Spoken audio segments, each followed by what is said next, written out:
Asterisk, my name is David Collins, 36 years old.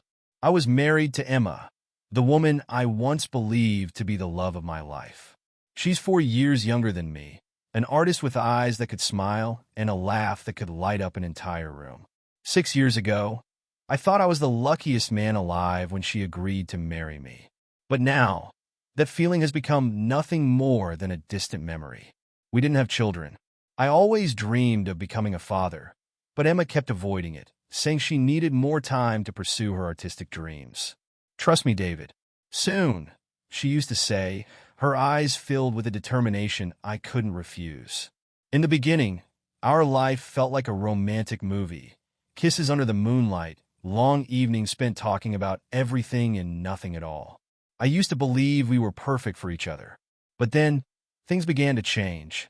Not all at once, but little by little, like sand slipping through my fingers. The warmth in our conversations slowly faded. Her smile lost its sincerity. And then, the truth hit me like a storm.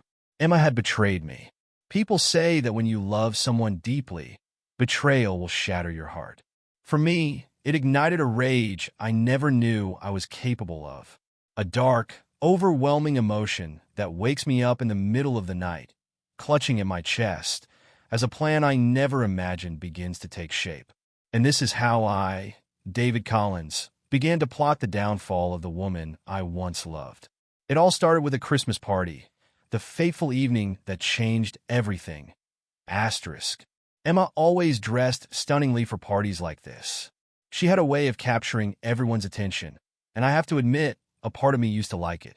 I once felt proud seeing other men look at her with envy and thinking, yes, that's my wife. But that night, something felt off. Emma wore a tight black dress that hugged every curve, perhaps a little too much. An unwelcome thought crept into my mind. Who was she trying to impress? While getting ready for the party, I said, Emma, these kinds of parties get out of hand. People drink too much and forget their limits. Just make sure nothing happens that makes me look like a fool, okay? She laughed it off. David, come on. I love you, you know that. Don't take everything so seriously. I didn't want to argue. I trusted her. And that was my first mistake. When we arrived at the party, the first person to greet us was Mark Reynolds, Emma's boss. Mark was the smug type, tall, and always radiating a confidence like the whole world belonged to him. He was the vice president of the company, and his wife hadn't been seen at events like this in years. Maybe she'd grown tired of his antics. Emma, he said, completely ignoring me as he took her hand. You look stunning tonight. I wanted to wipe that smug look off his face right then and there, but Emma just glanced at me, her eyes silently pleading. Stay calm, David. Mark hovered around her all evening, constantly finding excuses to touch her hand or lean in closer. I kept telling myself it was nothing. Emma wasn't that kind of person, but I was wrong. At some point during the night, I lost track of her. While chatting with a group of colleagues, Rachel, Emma's best friend, came up and asked, David, have you seen Emma? She was dancing with Mark earlier, but now I can't find her. Something in Rachel's expression, as if she knew something but couldn't say it, sent a chill through me. I began searching for Emma. At first, I told myself I was overreacting. But then, I heard whispers coming from a nearby room. A woman's voice, familiar and sweet, mingled with a man's arrogant tone. I opened the door. There was Emma, bent over a table, her black dress bunched up around her hips. Mark was behind her. The smug grin on his face vanished the moment he saw me. I froze. My heart clenched, and my chest felt like it was being crushed. David, I can explain. Emma stammered, frantically pulling her dress down. You don't need to explain anything, I said, my voice icy. It's over. You and I were done. Mark stepped toward me, trying to maintain his cocky demeanor. Hey man, don't blow this out of proportion. It's just a misunderstanding. I grabbed him by the collar and slammed him against the wall, hissing through gritted teeth. Misunderstanding? You think I don't know exactly what kind of man you are? You've been circling my wife like a vulture, and she let you. He tried to wriggle free, but I struck him, again and again, until his smug face was replaced with pure fear. When I finally stopped, Mark crumpled to the floor, shaking. Eddie and Paul, my friends, walked in, probably summoned by Rachel. They stood silent, taking in the scene. "Get him out of here," I ordered. As they dragged Mark away, I turned back to Emma. She had collapsed onto the floor, mascara streaking down her tear-stained face. I felt nothing. "Grab your coat," I said. "We're going home." The drive back was silent except for Emma's quiet sobs. She finally broke the silence. "David, please let me explain. It was a mistake. I love you." I laughed bitterly, my voice cold. "Love? You don't love me. You love the attention, the thrill, the secrecy of sneaking around behind my back. I was just your safety net, an excuse to play your little games." "That's not true," she cried. "It meant nothing. I was stupid and selfish, but it didn't mean anything."